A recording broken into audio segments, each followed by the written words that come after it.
제가 그 3등 기관사로 배 승선하고 있었을 때 그 맡은 그 직무 중에 그 큰 상선의 그 전기를 이렇게 이게 체크하고 수리하고 고치고 뭐 이런 직무를 그중 하나였거든요. 이제 항해 중에 그 항해사들이 운전하는 그 이제 브릿지라 그러는데 그 성교의 위에 올라가면 이제 마스터 큰 탑이 있어요. 안테나 역할하는 그 탑이 있거든요. 거기에 이제 램프가 나가거나 이제 선이 이상하면 가서 이제 오다가 내리면 제가 이제 부원을 데리고 올라갑니다. 올라갈 때 배가 흔들리잖아요. 좌우로 이렇게 움직이면은 거기서 이렇게 뭔가 수리한다는 건 위험한 일이거든요. 그래서 안전벨트 매고 또 그 안전 그 가이드 그 라이프를 이렇게 이 줄을 그 난간에다가 아니면 어떤 고정된 곳에 고정시켜 놓고 거기에 지지해 놓고 수리를 하거든요. 근데 처음에 올라가 가지고 이제 배가 움직이는데 우리가 알다시피 그 안전벨트에 그 달려있는 그 줄은 되게 두껍잖아요. 그 몇십 톤을 이 지탱 장력이 그렇게 큰 건데도 선뜻 그걸 딱 그 줄에 의지해서 작업을 못 하겠더라고요. 내 팔만 이 한쪽 팔 가지고 막 수리가 밑에서 이제 부원이 기다리고 있고. 근데 이건 장력은 내 힘보다도 더 센데도 안 믿어지니까 이걸 손을 못 놓겠는 거 있죠.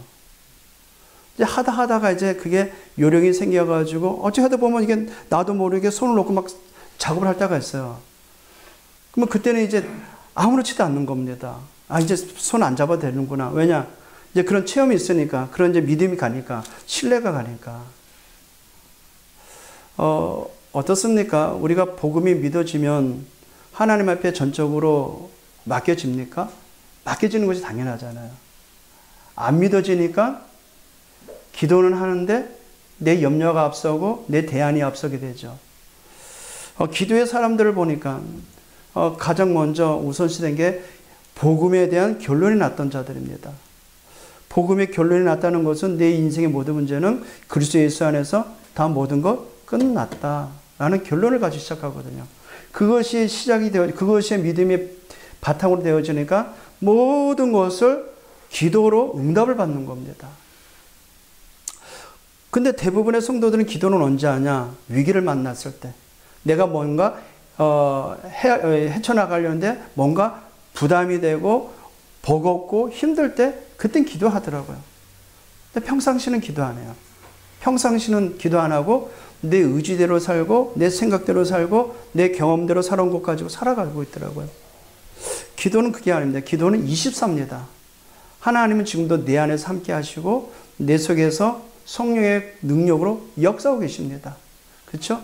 나를 통해서 하나님의 일을 하시도록 하는 것이 기도입니다.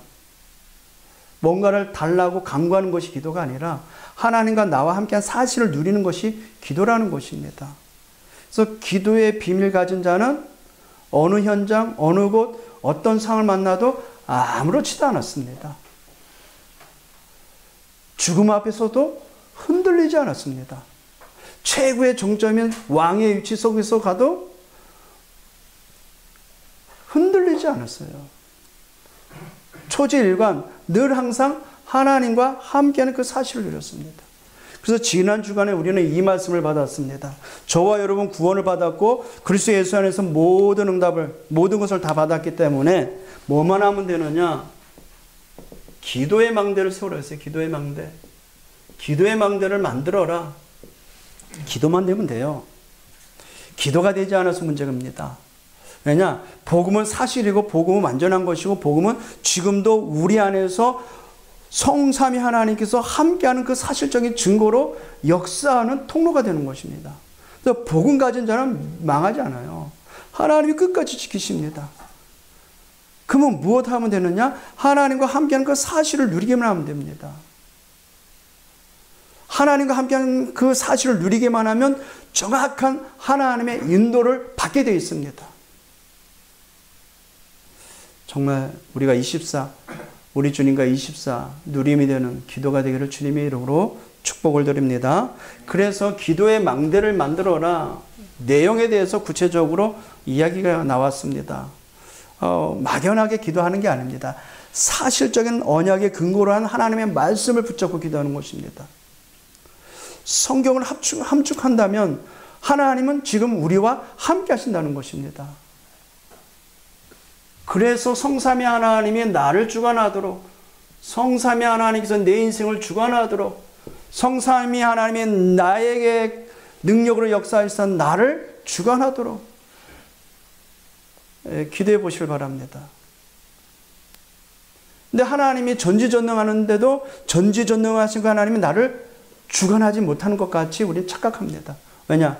내 안에 잘못된 각인, 뿌리, 체질화된, 고정화된 생각 때문에.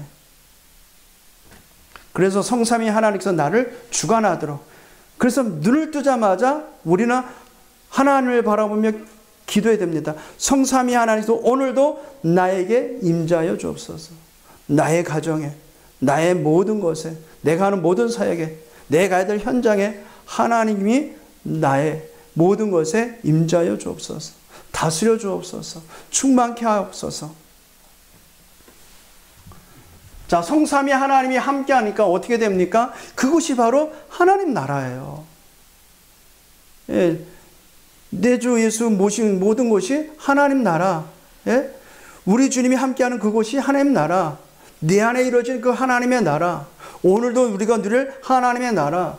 보호자의 축복으로, 보호자의 권능으로, 보호자의 능력이 내 삶에 임재하도록, 보호자의 능력이 나를 주관하도록, 보호자의 축복이 나의 모든 현장에 넘쳐나도록 하나님의 나라가 이루어지도록 기도하는 것입니다. 그러면 어떻게 됩니까? 저와 여러분의 과거, 현재, 미래 이 3시대가 살아납니다. 그래서 나의 과거, 현재, 미래가 오늘도 성삼위 하나님의 능의 역사 속에 살아나고 그것이 증거가 되어 많은 사람을 살리는 증인되게 하옵소서. 기도하시길 바랍니다. 기도는 그냥 막 눈 감고 아무거나 막 주저리 하는 게 아니에요. 있는 그 영적 사실 가지고 사실적으로 누리는 것입니다.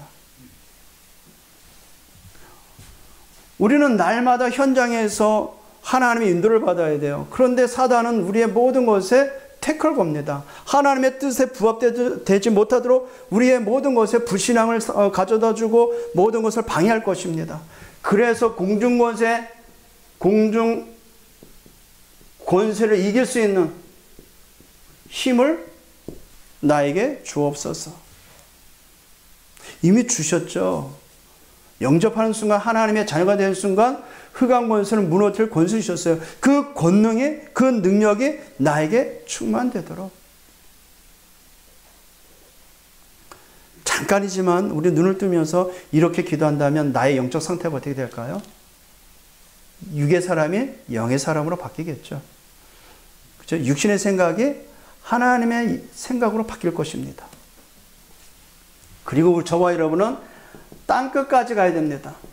땅끝까지 갈 수 있는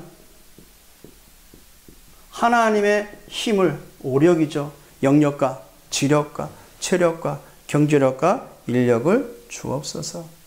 매일 내 힘으로 살면 안 돼요. 누구의 힘으로? 하나님의 힘으로. 그래서 영적인 힘을 있어야 돼요. 세상에 많은 사람들과 우리는 살아야 됩니다. 그들을 리드할 수 있는 지적인 힘을 주옵소서. 땅끝까지 갈 수 있는 체력을 주옵소서. 세계 보험할 수 있는 경제력을 주옵소서. 이 일에 함께 동역할 수 있는 만남의 축복, 인력을 주옵소서. 그래서 우리는 날마다 언약의 여정을 걸어가야 돼요. 그래서 미리 본 언약의 여정을 가지고 우리는 걸어가야 되겠습니다. 미리 갖고 있는, 미리 누리고 있고, 미리 정복할 수 있는 그 언약의 여정. 사실적으로 기도로 누리시길 바랍니다. 정확한 언약을 붙잡고, 성취될 비전을 가지고, 24 행복한 꿈을 꾸면서 하나님의 형상으로 영원한 하나님의 작품이 되는 기도가 되기를 주님의 이름으로 축복드립니다. 그래서 하나님의 가장 소원인 세 가지의 뜰, 교회 안에 또 237 나라, 그리고 병든 현장 치유, 그리고 우리 후대 237 치유 서밋에 이 세 가지의 뜰, 아이들의 뜰, 기도의 뜰, 이방인의 뜰이 회복되어지는 일에 쓰임받기를 주님을 축복드립니다. 그래서 우리의 교회 안에 이 세 가지들이 회복되어지도록, 이 세 가지들이 내 안에 회복되어지고 그것을 이루는 사명을 이룰 수 있도록 기도가 되기를 주님으로 축복드립니다. 눈을 좀 한번 기도해 보세요. 잔잔하게. 하나님, 오늘도 성삼위 하나님의 능력으로 나에게 충만케 해 주옵시고 보좌의 능력이 나에게 임재해 주옵시며 삶 시대를 살려 하나님의 능력이 공중권세를 무너뜨릴 하나님의 능력이 땅끝까지 가는 하나님의 오력이 어정의 여정을 걸어갈 수 있도록 세 가지 뜰에 회복할 수 있도록 오늘 나에게 약속한 성령 충만 주옵소서. 어떨까요?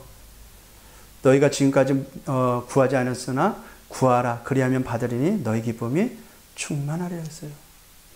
그래서 기도 응답을 누리시길 바랍니다.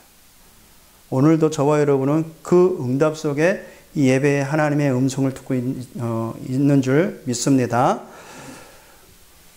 지난주 요한복음 7장을 봤습니다. 오늘은 요한복음 8장을 이제 봅니다. 이제 지난주까지는 예수님이 초막절 성전에서 가르치시면서 그 성전 안에 일어난 일을 통해서 메시아에 대한 정확한 언약과 율법과 복음의 차이와 그가 그리스도로 오신 예수라는 것을 우리는 확인했습니다.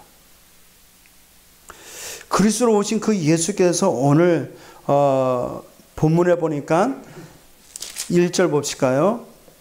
7장 53절에는 각각 집으로 돌아가고 1절 예수는 감람산으로 가시니라 그랬어요.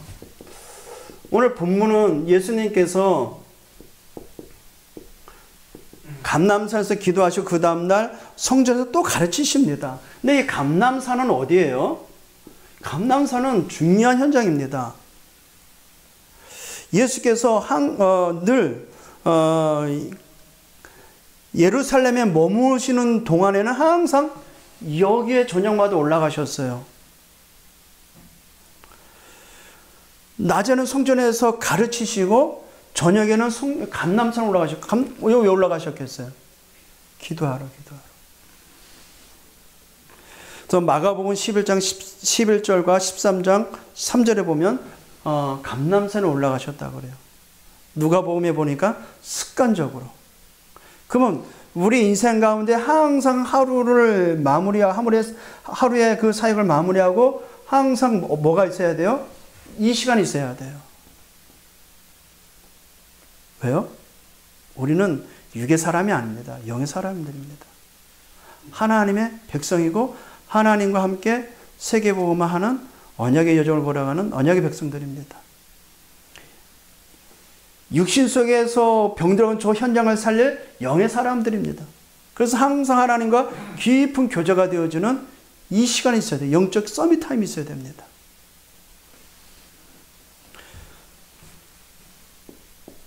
이제 성전에서 예수님께서 그 다음날 가르치시죠. 요한복음 8장 2절에 보니까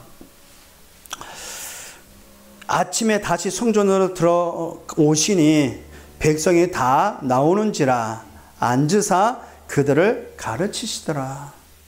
자, 예수님이 가르치시는데 뭘 가르치셨겠어요?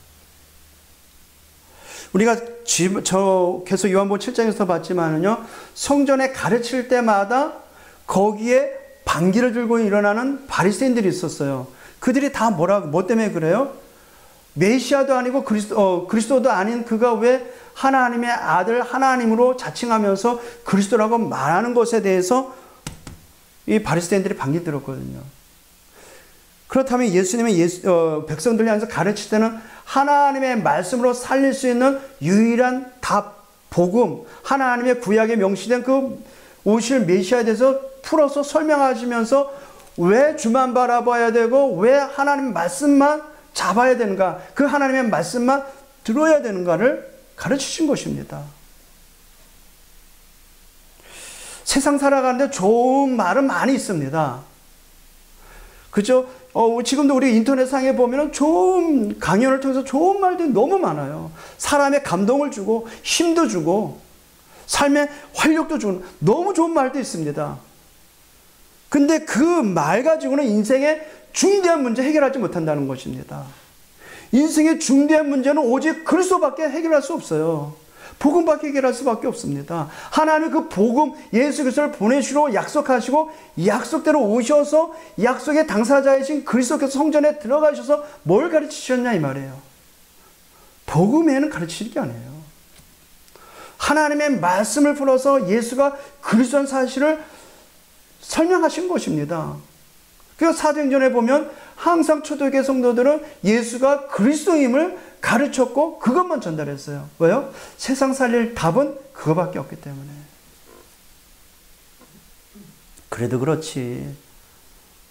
이런 말도 듣고 저런 말도 좋은 말도 있는데 왜 굳이 예수냐. 사단은 그리스도 외에는 눈 하나 깜빡하지 않습니다. 우리는 그리스도가 대신 예수의 말씀만 들어야 돼요. 그리스도의 예수의 말씀만 들어야 저와 여러분이 24 기도의 누림이 된다. 어떻게 되겠습니까? 하나님은 그 24 되는 삶을 통해서 시대를 살리실 것입니다. 자, 이런 가운데 성전에서 가르치실 때 3절에서 6절에 보니까 음행 중에 발각된 여인을 잡아옵니다. 요한복음 8장 3절에서 6절. 서기관들과 바리새인들이 음행 중에 잡힌 여자를 끌고 와서 가운데 세우고 예수께 말하되 선생이여 이 여자가 간음하다가 현장에서 잡혔나이다. 모세는 율법에 이러한 여자를 돌로 치라 명하였거니와 선생은 어떻게 말하겠나이까. 자, 이것을 데리고 온 이유가 뭐겠어요? 6절에 나옵니다. 그들이 이렇게 말함은 고발할 조건을 얻고자 하여.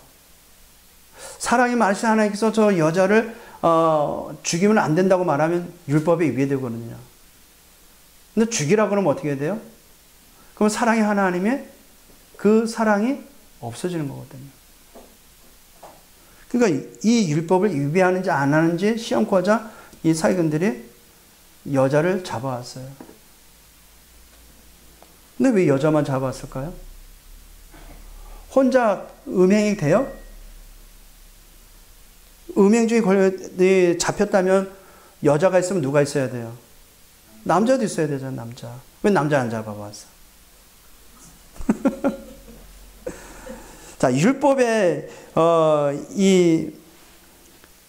이제, 사무엘 7장에 보면은요, 그 율법에 이제 음행하다 잡힌 여자를 돌로 치라 그러는데, 여자를 돌로 치려면 그 율법에 음행하다 잡힌 남녀를 말하는 것입니다. 둘 다 죽여야 되거든. 근데 여자만입니까? 예, 그들이 고발할 조건을 얻고자 예수님을 시험하고자 이제 질문을 하는 거죠. 그러니까 예수님이 뭐라 그래요? 예수께서 몸을 굽히사 손가락으로 땅에 쓰시니. 이제 바닥에다 뭔가를 쓰셨어요. 어떤 내용인지 모르겠지만 어떤 학자는 그 자리에 있는 한 사람 한 사람의 모든 제목을 썼을 것이다. 왜냐? 하나님이시니까. 모든 사람의 머리카락을 세신 바 되는 하나님이시니까 모르는 게 없겠죠.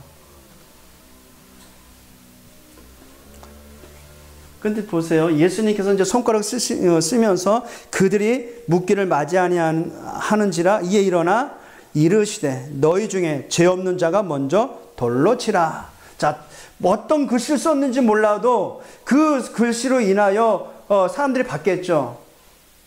그럼 너희 중에 너희들이 그렇게 율법을 완전히 다 지킨다고 말한 너희 중에 죄 없는 자가 먼저 돌로 쳐라. 그게 맞는 말이에요. 죄 없는 자가 죄로 있는 자를 돌로 치는 게 맞는 거잖아요. 근데 죄 있는 자가 죄 있는 자를 치면 되겠어요? 아는 거잖아요. 똥 묻은 개가 겨 묻은 개를 뭐라 그런다고 이야기 하잖아요. 서로가 그 죄인이면서 돌로 칠 수 있겠어요?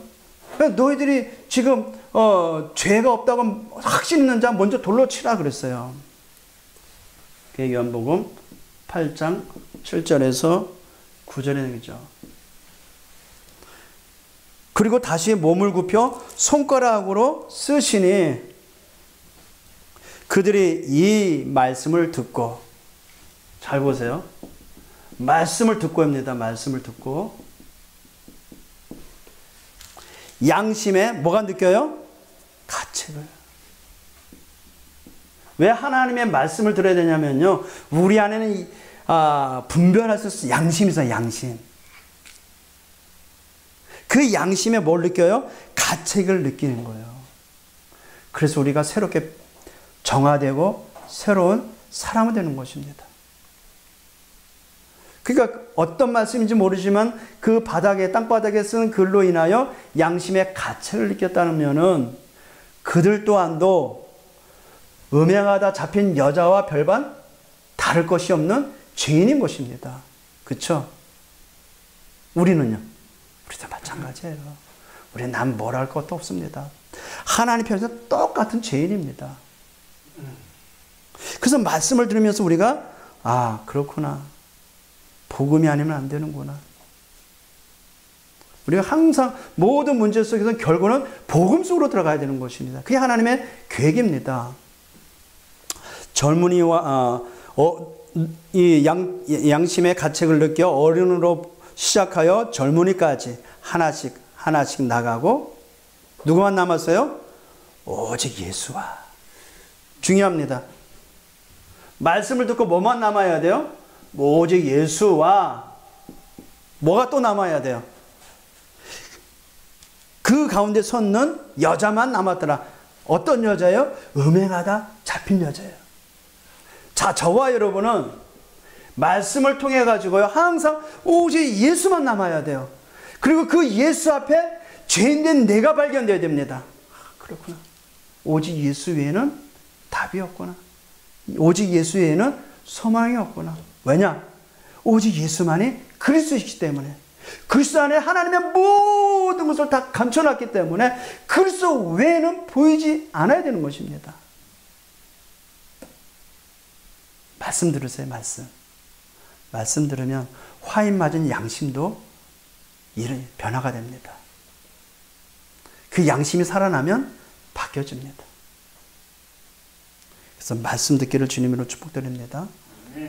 좀 성경에다가 뭐라 썼는지 하면 속 시원할 텐데 뭐라 쓴지는 모르겠어요. 하여튼 양심의 가책을 느낄 수 있는 모든 하나님의 말씀을 쓰셨겠죠, 예수님은. 그렇죠. 근데 그걸 읽어보니까 저 여자나 나나 죄인이야 다. 그거 돌로 못 치는 거예요. 율법에 의하면 죽어야 돼요.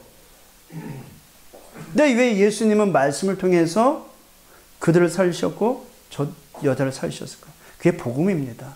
복음이에요. 복음은 상대방을 죽이고 나를 살리는 게 아닙니다. 복음은 모든 것을 살리는 것입니다.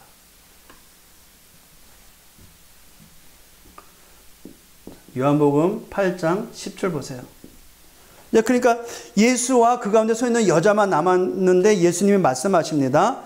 예수께서 일어나사 여자 외에 아무도 없는 것을 보시고 이르시되 여자여 너를 고발하던 그들이 어디 있느냐.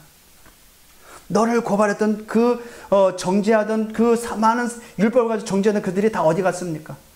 어디 있느냐 그랬어요. 그들이 너를 정죄하는 자가 없느냐. 11절 보세요. 11절에 대답하되 뭐예요? 주여 없나이다. 여러분, 그러므로 로마서 8장 1절에 그러므로 그리스도 예수 안에 있는 자에게는 결코 정죄함이 없나니 그랬어요. 예수 안에 들어오면 됩니다. 세상에 수만 가지가 나를 죽이려고 했지만 예수 앞에 서면 모든 것이 없어집니다. 세상에 그 율법을 가지고 이 유대인들이 율법을 가지고 죽이려고 했던 그 많은 사람이 사라졌다는 게 뭡니까? 저주와 재앙 가운데 우리는 마땅히 저주받고 죄로 말미암아 저주받고 재앙 가운데 지옥 가야 돼요. 이 땅에서 철저하게 돌에 맞아 죽는 것 같이 철저하게 망해 죽어야 돼요. 근데 그래서 예수로 말미암아 우리가 완전 죄사함 받고 완전 저주와 재앙이 해결되어 버렸습니다. 믿으시길 바랍니다. 끝났다니까요. 이 여자가 고백한 것처럼 주여 없나이다 그래요. 뭐가 없어요? 나를 죽이려 했던 그들이 없나이다 이 말이에요. 그러면 우리가 옳은 고백이 하면 내 주변에는 수만 가지의 문제가 산재되어 있는 모든 것이 있다 없다? 없다는 거예요. 예수님 말씀하시잖아요. 나도 너를 정죄하지 아니하노니. 죄를 해결할 수 있는 이는 하나님밖에 없어요. 정죄할 수 있는 이는 하나님밖에 없습니다. 근데 예수께서 정죄하지 않는데요. 왜 있을까요? 인간은 복음이 아니고서는 창세 3장에 출생된 모든 인간은 범죄한 인간이에요. 그 속에서 살인하는 죄, 사기치는 죄, 간음하는 죄, 수만 가지 죄가 나온 것이죠. 그래서 이제 오직 예수 외에 보이지 않았던 이 여자에게 뭐라 그래요? 가서 다시는 죄를 범하지 말라. 가서 다시는 죄를 범하지 말라. 왜요? 이제 새로운 인생이 시작된 겁니다. 누굴 만나서? 예수를 만나서. 그럼 우리의 인생의 여정은 언제서부터 시작되는 거예요? 예수를 만난 이후부터. 그래서 오늘도 그리스도가 되신 예수께서 우리에게 말씀을 주십니다. 그 예수께서는 항상 누가복음 22장 39절에 보면요. 습관대로 예루살렘에 가면 습관대로 감람산에 가셨다고 합니다. 습관을 따라서. 그럼 예수님은 이 지상에 오셔서 항상 어디 속에 있었느냐? 기도의 흐름 속에 있다는 것을 알 수 있습니다. 기도의 흐름. 기도의 흐름을 타야 돼요. 언약의 말씀을 붙잡고 기도의 흐름을 타시길 바랍니다. 그리고 그리스도 대신 예수께서 성전에서 뭘 가르쳐 주셨어요? 하나님 말씀. 구약을 풀어가지고 오실 메시아가 본인 당신이라는 사실을 증언한 것입니다. 예수가 바로 그리스도의 힘을 증거하셨다는 것입니다. 뭘 보고 알 수 있어요? 성전에서 가르칠 때 그 회중들의 반응을 보고 우리가 알 수 있는 것이죠. 그 속에서 인간이 갖고 있는 그 문제를 어떻게 하셨어요? 말씀을 가지고 해결하셨어요. 그래서 하나님의 말씀을 통해서 우리는 문제가 해결됐음을 확인할 수 있는 것입니다. 또 있는 그 문제도 지금도 해결하고 계시다는 사실을 우리가 발견할 수 있는 것입니다. 예배 시간은 너무 중요해요. 말씀 듣는 시간 너무 중요합니다. 말씀을 묵상하고 말씀을 읊조리는 그 시간이 너무 중요합니다. 왜요? 나의 문제가 해결되어져 있고 또 산재되어 있는 문제 또한도 해결될 것이라는 사실적인 증언을 우리가 받을 수 있기 때문에 문제 해결하기 위해서 예수가 필요한 건 아니지만 문제는 하나님의 계획을 이룰 중요한 발판이 되는 것입니다. 계획이 되는 것입니다. 그걸 발견하라는 것입니다. 저 기복적인 신앙생활하고 있는 저 종교생활하고 있는 바리새인들과 사두개인과 같이 그런 신앙생활이 아닌 것입니다. 그들은 문제를 해결하기 위해서 성전에 집착했고 말씀에 집착한 것입니다. 예수는 이 모든 문제를 십자가에서 단번에 영원히 완전히 해결하셨습니다. 저와 여러분이 있는 문제는 문제가 아닙니다. 축복입니다. 믿으실 주님으로 축복드립니다. 자, 율법을 가지고 가늠한 여자를 죽이려고 합니다. 그러니까 예수님 말씀하죠. 너희 중에 죄 없는 자가 먼저 돌로 치라 이렇게 말해요. 그 말은 뭐예요? 로마서 3장 23절 말씀과 같이 모든 사람이 죄를 범하였음에 하나님의 영광에 이르지 못하더니 이랬어요. 모든 사람이 하나님께 범죄했어요. 그게 뭐예요? 창세 3장 범죄 그 사건을 말합니다. 복음이 아니고서는 이 죄를 해결할 길이 없어요. 원죄를 해결할 수 있는 길은 복음에는 다른 답이 없습니다. 길이 없습니다. 복음 외에는 길이 없다니까요. 답이 없습니다. 그래서 예수께서 로마서 8장 1절의 말씀과 같이 그러므로 그리스도 예수 안에 있는 자는 결코 정죄함이 없나니 그리스도 예수로 말미암아 지옥가 될 모든 죄 문제, 사단의 문제, 하나님 떠난 문제가 끝나버린 겁니다. 그래서 성경 갈라디아서 3장 13절에 이렇게 기록하고 있습니다. 그리스도께서 우리를 위하여 저주받은 바, 십자가에 달려가 죽으신 이유죠. 그리스도께서 우리를 위하여 저주받은 바 되사 율법의 저주에서 우리를 속량하셨으니, 예수님을 율법의 저주를 속량하기 위해서 우리를 위하여 십자가에 지신 것입니다. 그 일로 인해 오셨어요. 그래서 그리스도가 되신 예수께서 우리에게 새로운 신분을 주셨습니다. 그러니까 예수님이 가서 다시는 범죄하지 말라고 말한 것입니다. 고린도 후서 5장 17절 누구든지 그리스도 안에 있으면 새로운 피조물이라. 저 여러분 새로운 피조물입니다. 누구 안에 있으면? 그리스도 예수 안에 있으면 새로운 피조물이기 때문에 가서 다시는 범죄하지 마라. 이건 또 다른 어떤 율법의 행위를 말하는 게 아닙니다. 신분이 바뀌었으니 새로운 삶의 양식을 갖추라는 것입니다. 이해되겠죠? 전에는 간음할 수밖에 없는 영적 상태에 있었다니까요. 전에는 도둑질 할 수밖에 없는 영적 상태의 삶을 살고 있었어요. 하나님 떠난 문제, 죄 문제, 사단의 문제에 잡혀있기 때문에 그 속에서 파생된 게 수만 가지의 죄인 거예요.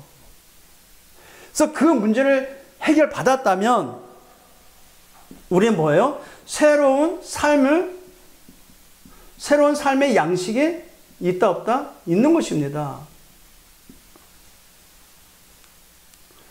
근데 구원받았음에도 불구하고 전과 같이 똑같은 상태에 있으면 어떻게 돼요? 예체질로 돌아가는 것입니다.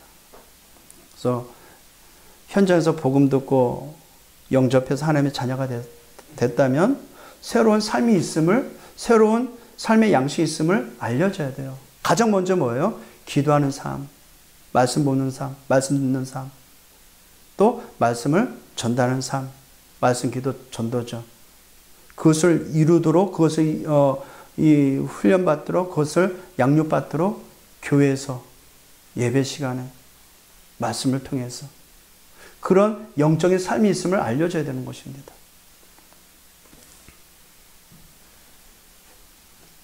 새로운 삶이 있으니까 다시 뭐 하지 말라? 범죄하지 마라 그래요. 그 말씀대로 인도받으면 돼요. 말씀대로 인도받기를 주님으로 축복드립니다.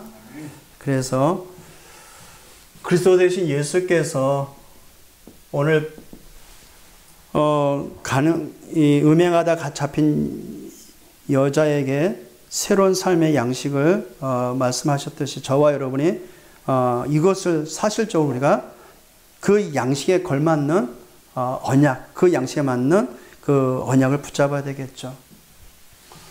저와 여러분은 복음 전할 전도 제자입니다. 우리의 신분입니다. 하나님의 자녀, 시대 살릴 전도자입니다. 저 전도 제자의 뭐가 된다? 24의 기도. 이게 새로운 삶의 양식인 것입니다. 어느 정도까지 이게 되어야 되느냐? 창세 39장 요셉은 노예로 팔려갔어요. 기구한 팔자잖아요. 근데 요셉은 기구한 팔자라고 느끼지 않았습니다. 그것이 세계 복음화 언약을 이루는 하나님의 시간표로 봤어요. 그러니까 보디발이 요셉을 보면서 요셉과 함께하는 하나님을 봤다 그러죠. 그 비밀이 어디서 나오겠어요? 그게 기도입니다. 언약 잡고 하나님과 함께하는 비밀, 기도. 포로로 잡혀갔어요. 얼마나 기구한 팔자입니까? 다니엘은 그렇게 생각하지 않았어요. 세계 복음화의 센터에 있었던 것입니다.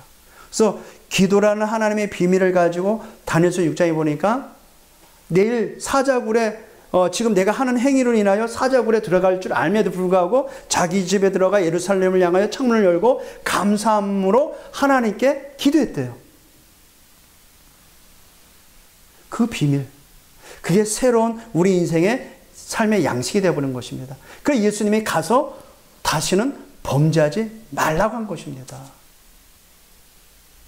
근데 그 새로운 양식의 삶을 살지 아니하면 어디로 돌아갈까요? 옛날 그 모습 그대로 돌아가는 것입니다. 전도제자의 24 기도가 되기를 주님의 이름으로 축복드립니다. 이게 뭐가 되어야 되느냐? 우리에게는 누림이 되어야 돼요. 누림.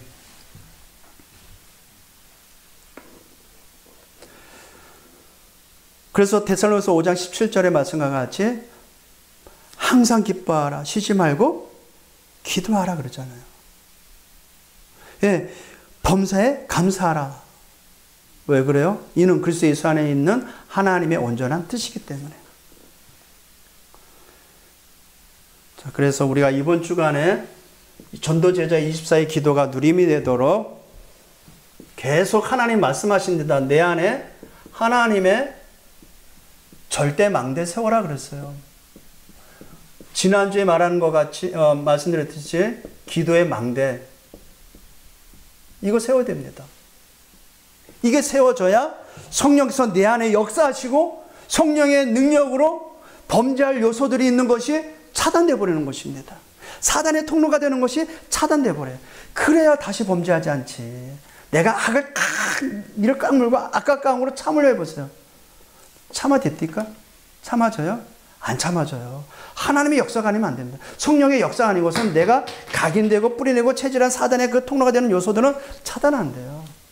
뭘로만 되느냐? 하나님의 역사로만 되는 거예요. 정말 기도의 망대 세우시기를 주님의 이름으로 축복드립니다. 하나님의 절대 망대. 그게 뭡니까? 서론에 말했던 7가지 말하는 거예요. 7가지. 성삼위 하나님이 내 안에, 보호자의 능력이 내 안에 충만되도록, 삶 시대가 살아나도록, 또 뭡니까? 공중권세 이길 힘,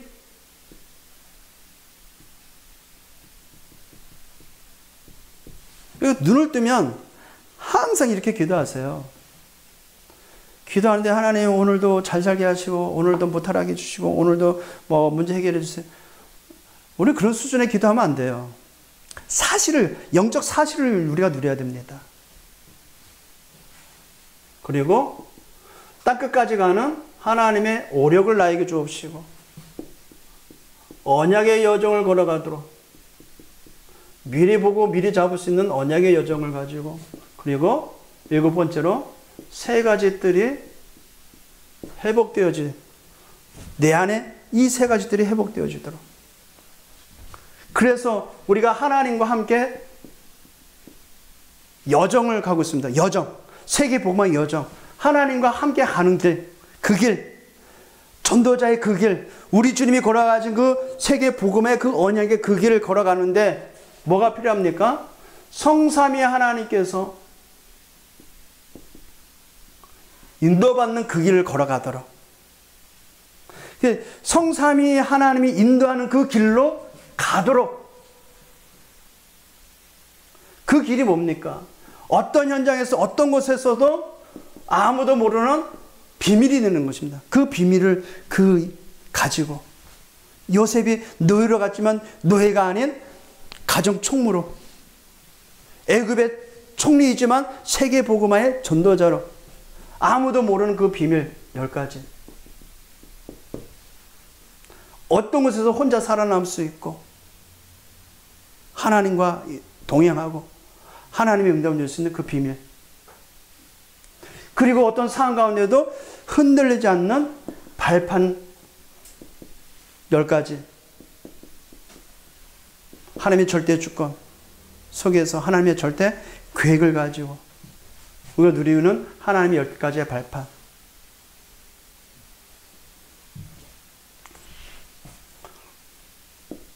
어떤 상황도 흔들리지 않는 5가지 확신.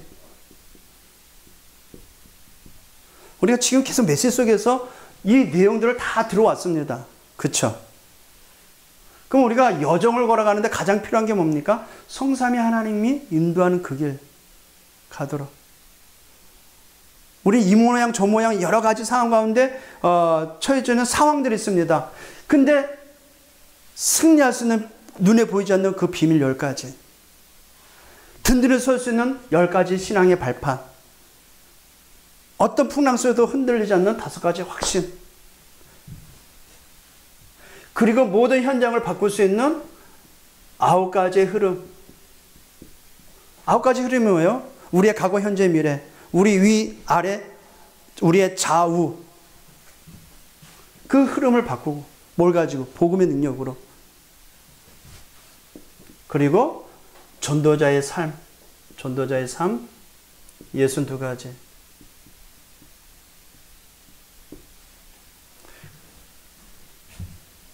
이것을 우리가 날마다 캠프 속에 누리는 예배. 그 예배 가치가 여기서 나오는 것입니다. 그리고 교회. 자, 이 여정 속에 중요한 이정표 3가지가 나옵니다. 뭡니까? 사도행전 13장 1절 4절 정확한 성령의 인도받는 이정표. 문이 닫힌 것 같이 보여지나 하나님의 준비한 정확한 응답을 받는 이정표. 그리고 사도행전 19장 21절 나의 로마라는 이정표. 이것을 항상 기도해야 됩니다. 많이 썼지만은 우리가 내용을 안다면 우리가 눈을 감고 우리 주를 바라보면서 깊이 묵상하는데 쭉 우리가 읊조릴 수 있습니다. 자, 그러면 이게 내 안에서 24가 기도가 된다. 누림이 된다. 바울과 같이 풍랑을 만나도 괜찮습니다. 바울아 두려워하지 말라. 내가 가이사 앞에 서야 하리라. 정확한 하나님의 계획을 이루는 말씀으로 역사하십니다. 다니엘같이 사자굴에 들어갈 때라도 괜찮습니다. 누림이 된다면. 왜냐? 그 하나님께서 건지시고 지키실 것이니까. 요셉처럼 감옥을 가도 상관없습니다. 누림이 된다면 하나님은 역사하십니다. 예. 나의 24 전도자의 기도가 되기를 주님의 이름으로 축복드립니다. 하나님께 감사를 드립니다. 이번 한 주간도 성취된 언약의 말씀을 주시고 가야 될 현장 속에 미리 앞서 하늘의 군대와 천사를 파송해 주시사 선포된 하나님의 말씀을 이루실 것을 믿사오니 감사를 드립니다. 그리스도가 되신 예수께서는 지금도 우리와 함께 하시기에 우리로 하여금 전도자의 제자 24의 기도라는 말씀을 주시고 이것이 누림이 되도록 우리에게 확신을 주셨습니다. 이번 한 주간 동안 우리가 모든 현장 속에서 말씀이 누림이 되고 기도가 누림이 되고 전도가 누림이 되는 언약의 여정 속에 있는 전도자의 삶이 되게 하여 주옵소서. 예수 그리스도의 이름으로 축복하며 기도합나이다. 아멘.